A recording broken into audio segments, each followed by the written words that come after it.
մեր այսօրվա հանդիպումը դա ռուս-ուկրաինական պատերազմն է եւ մասնավորապես Ուկրաինայի աննախադեպ հաջողությունները այդ պատերազմում։ Միայն վերջին 8 օրվա ընթացքում ուկրաինական անօդաչու թռչող սարքերը խոցել են 105 ռուսական նավթալցնող նավ Սև եւ Ազովի ծովերում։ Իսկ եթե գումարենք դրան մի քանի խոշորագույն, այդ թվում խոշորագույն Օմսկի նավթամշակման գործարանը, որը նույնպես պայթեցվել է ուկրաինական անօդաչու ուժերի կողմից, ապա մենք կհասկանանք կամ գոնե կփորձենք պատկերացնել, թե ինչ է կատարվում Ռուսաստանում այս ամառվա օրերին։ Իսկ կատարվում է այն, ինչ անվանում են լատինական կոլլապս գեղեցիկ խոսքով։ Ռուսական տնտեսությունը եւ հետեւաբար պատերազմական մեքենան պարալիզացված են կիսով չափ։ Պաշտոնական տվյալները Ռուսաստանում վառելիքի կորուստները եւ պակասը կազմում է 40-ից 50%։ 88 ֆեդերալ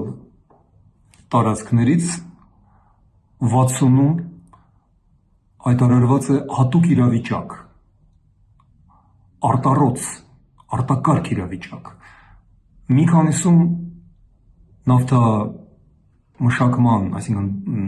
նյութերը, բենզինը, սալյարկան, դիզելը եւ ավիակերոսինը ընդհանրապես չեն վաճառվում։ Կանգնած է բերքահավաքը, կանգնած է ապրանքաշրջանառությունը եւ բեռնատեղափոխումը, կանգնած են գնացքները, ավտոբուսները, ինքնաթիռները։ Բնակչությունը սկսել է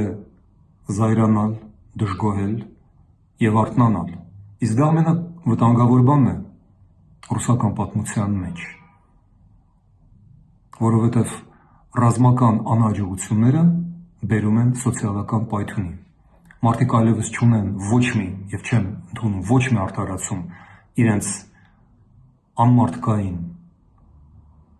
նզովացված, նզովյալ,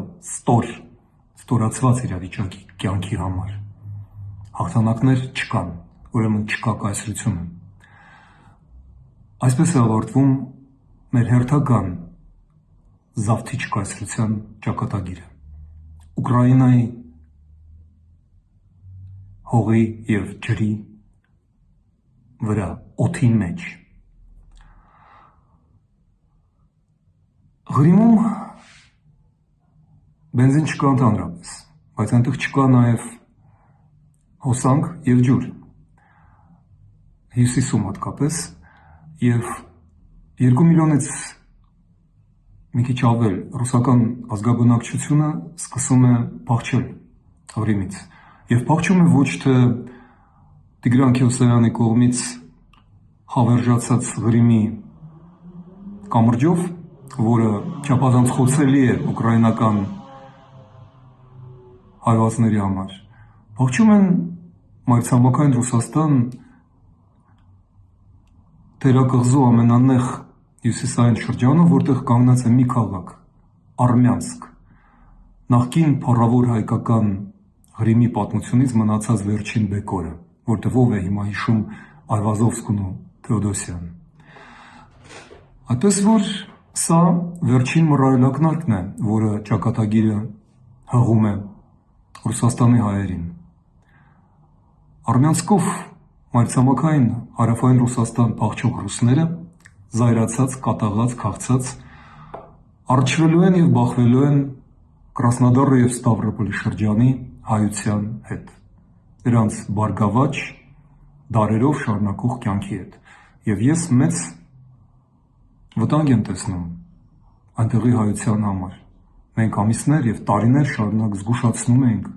կանխատեսում ենք այս ամենը։ Հիմա զգուշացնելու ժամանակն անցել է։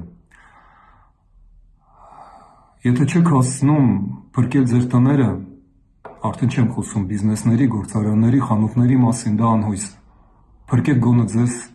ձեր երեխաներին։ Սա իմ վերջին հորդորն է։ Կներեք։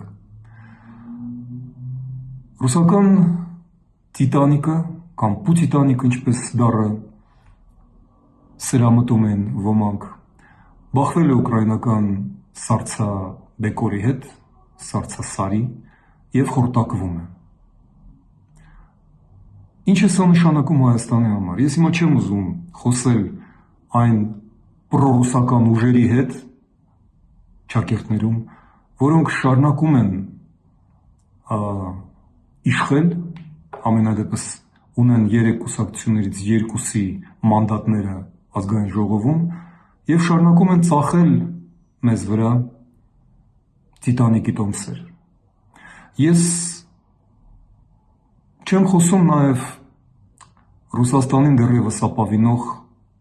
ազգաբնակչության մասին, իրենց թիվը կտրուկ կրճատվել է,